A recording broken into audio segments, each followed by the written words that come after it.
দিয়ে দেব সুজির মধ্যে এই যে 10 টাকা প্যাকেটের দুধ নিয়েছি, এটা দিয়ে দেব। আর এই দুর্দান্ত রেসিপি বন্ধুরা খেতে কিন্তু দারুণ লাগে। নমস্কার বন্ধুরা, প্রতিদিনের মতো আজই চলে এসেছি। আজ দুর্দান্ত একটা রেসিপি হতে চলেছে, একদম কম সময়, 5 মিনিট হাতে সময় থাকলে কিন্তু এই রেসিপিটা বানিয়ে খেতে পারবে। উপকরণগুলো একদম এই দেখো, সামান্য উপকরণ নিয়ে নিয়েছি আর এই উপকরণগুলো দিয়ে কিন্তু তৈরি করবে। তাহলে বন্ধুরা চলো দেখতে থাকো রেসিপিটি কিভাবে আমি তৈরি করি। এদিকে কড়াই বসিয়ে দিয়েছি, কড়াইতে প্রথমেই দিয়ে দেবো 1 চামচ সাদা তেল। সাদা তেলটা দিয়ে একটু নেড়ে নেব। দিয়ে দেব 1 বাটি সুজি নিয়েছি, এই সুজিটা এবার দিয়ে দেব। এবার হাত দিয়ে একটু ছড়িয়ে দেব। দিয়ে দেব সুজির মধ্যে এই যে 10 টাকা প্যাকেটের দুধ নিয়েছি, এটা দিয়ে দেব। আর এই দুর্দান্ত রেসিপি বন্ধুরা খেতে কিন্তু দারুণ লাগে, খুব ভালো লাগে খেতে। এবার আমি সমস্তটা মিশিয়ে নেব।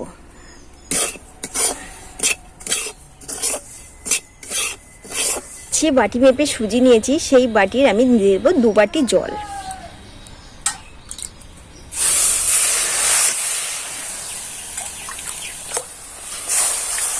ব্যাস, এবার নেড়ে চেড়ে ডোটাকে তৈরি করে নেব।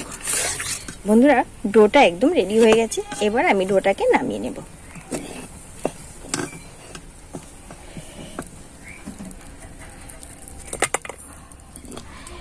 বন্ধুরা সুজির ডোটা ঠান্ডা হতে হতে এদিকে আমি বানিয়ে নেবো একটা মিষ্টির রস। দিয়ে দেব 1 বাটি চিনি। এই 1 বাটি চিনি নিয়েছি, দিয়ে দেব 2 বাটি জল। দিয়ে আমি রসটাকে তৈরি করে নেব। মিষ্টির রসটা কিন্তু একদম টকবক করে ফুটতে লেগে গেছে। এর মধ্যে এবার দিয়ে দেবো এই একটা এলাচ নিয়েছি, এলাচটা দিয়ে দেবো একটু ফ্লেভারটা ভালো হওয়ার জন্য। এখানে কিন্তু 1-2 তারের কোনো দরকার নেই, জাস্ট একটা রস তৈরি করে নেব। আর রসটা বন্ধুরা এবার আমার হয়ে গেছে, রসটাকে এবার নামিয়ে নেব।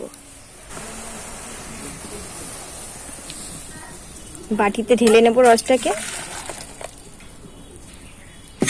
রসটাকে এবার আমি ঢেকে রাখবো। এবার সুজির ডোটাকে কিন্তু বন্ধুরা খুব ভালো করে মেখে নেব। এই দেখো কতটা সফট করে মাখছি, এইভাবে করে কিন্তু ডোটাকে খুব সুন্দর করে মেখে নেব। খুব ভালো করে মেখে নিয়েছি। এই দেখো বন্ধুরা, এবার আমি এই বেলি চাকি দিয়ে একটু বেলে নেব।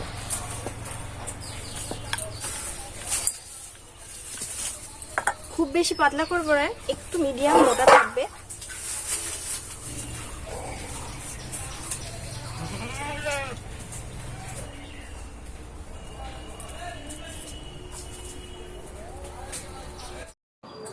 এবার আমি এটা কাটা হয়ে গেছে বন্ধুরা, পিঠার আকারে খুব সুন্দরভাবে একটা শেপ দিয়ে নেব।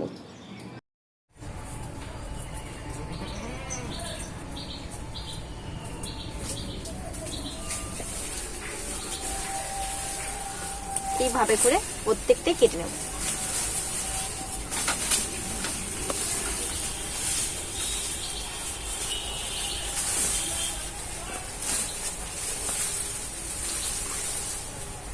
এই দেখো বন্ধুরা সব পিঠাগুলো কেটে নিয়েছে। আর ফিটনেসটা তোমাদেরকে দেখাচ্ছি, এইভাবে কিন্তু এই ফিটনেসটাই কিন্তু রাখতে হবে, তাহলে কিন্তু ভাজাটা খুব সুন্দর হবে। প্রত্যেকটাই কিন্তু কত সুন্দরভাবে কেটে নিয়েছি। এবার আমি একে একে ভেজে নেব। এইদিকে আমার তেলটা কিন্তু গরম হয়ে গেছে, এবার তেলের মধ্যে একে একে ছেড়ে দেব।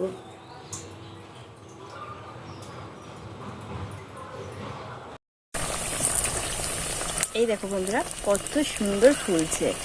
আর এইভাবে করেই কিন্তু প্রত্যেকটা পিঠাই কিন্তু ভেজে নেব। আর সুজির এই ভাজা পিঠাটা খেতে কিন্তু বন্ধুরা ভীষণ পরিমাণে ভালো লাগে। আর সময়টাও খুবই কম, 5 মিনিট হাতে সময় থাকলেই এই পিঠাটা তৈরি করে নিতে পারবে। খেতে কিন্তু দারুণ লাগে। এই দেখো কত সুন্দর ফুলছে। এই একটা একটা করে আমি তুলে নেব। এই দেখো বালিশের মতো একদম, কত সুন্দর।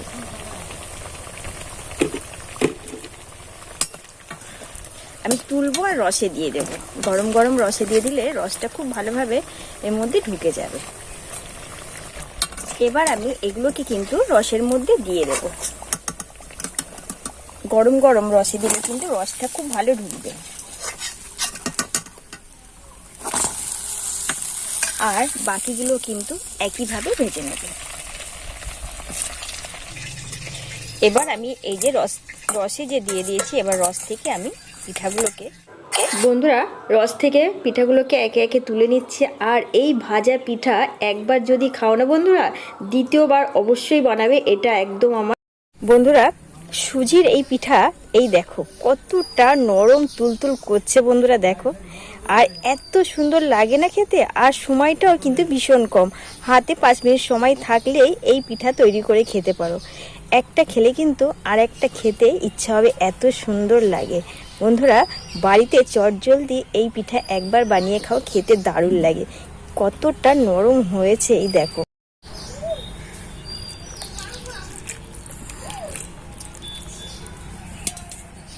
দারুণ লাগে বন্ধুরা, ভীষণ সুন্দর লাগে, ভীষণ ভালো লাগে খেতে। শেয়ার করব কত সুন্দর হয়েছে। এই দেখো রস একদম কত সুন্দর, রসটা টুপটুপ করে পড়ছে। খেতে কিন্তু দারুণ লাগে বন্ধুরা, অবশ্যই একবার বাড়িতে খাবে। এই দেখো দারুণ, এখন গালে দিতেই মিলে যাচ্ছে, এতটাই সফট হয়েছে, এতটাই নরম তুলতুল করছে, ভীষণ ভালো লাগছে। টা নরম আর তুলতুল করছে, আর রসে একদম তৈপূর্ণ। কত সুন্দর লাগছে বন্ধুরা, দারুণ লাগছে কিন্তু। এইভাবে বাড়িতে একবার বানিয়ে খাও। আমার রেসিপি ভালো লাগলে অবশ্যই like comment share please subscribe করে পাশে থাক বন্ধুরা।